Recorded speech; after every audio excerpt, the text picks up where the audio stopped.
అరుణ్ కుమార్ పంజాగుట్ట పోలీసులను ఫిర్యాదు చేశారు.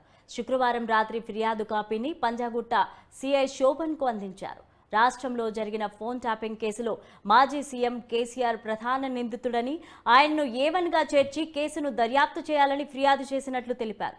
తీవ్రమైన రాజ్యాంగ వ్యతిరేక చర్యలకు అప్పటి ముఖ్యమంత్రి పాల్పడ్డారని ఆరోపించారు. కేంద్ర హోంశాఖ ప్రత్యేక ఆదేశాలతో ఫోన్ సంభాషణలు వినే అవకాశం ఉంటుందని, అందుకు విరుద్ధంగా అధికారులపై ఒత్తిడి చేసి ఫోన్ ట్యాపింగ్ చేయించారని ఆయన మండిపడ్డారు. రైట్ టు ప్రైవసీ అనే రాజ్యాంగం ప్రసాదించిన హక్కు, పౌరులకు ప్రసాదించిన హక్కును రాష్ట్ర మాజీ ముఖ్యమంత్రి బ్రీచ్ చేయడం జరిగింది. ప్రణీత్ రావు అనే ఒక పోలీస్ అధికారితో కలిసి ఎస్ఐబిలో కుట్ర పన్ని లక్షల మంది ఫోన్లను ట్యాప్ చేసి ఆ ఇన్ఫర్మేషన్ ముందుగా తెలుసుకొని తన పార్టీకి లాభం చేకూరే విధంగా 10 సంవత్సరాల పాటు ఈ అక్రమాలు కొనసాగినాయి. మనం చూసినాం, ప్రణీత్ రావును సస్పెండ్ చేయడం జరిగింది.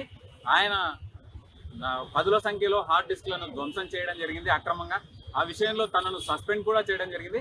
ఈ మొత్తం ఎపిసోడ్లో ఒక రాజ్యాంగబద్ధంగా ఒక పార్టీ అధ్యక్షుడిగా వ్యవహరించిన చంద్రశేఖరరావు మాత్రమే అల్టిమేట్ బెనిఫిషియరీ కాబట్టి ఆయనను కూడా ఈ కేసులో ఇన్వాల్వ్ చేసి ఏవన్ ముద్దాయి కింద చేసి ఇన్వెస్టిగేషన్ చేయాలని కోరుతున్నాం.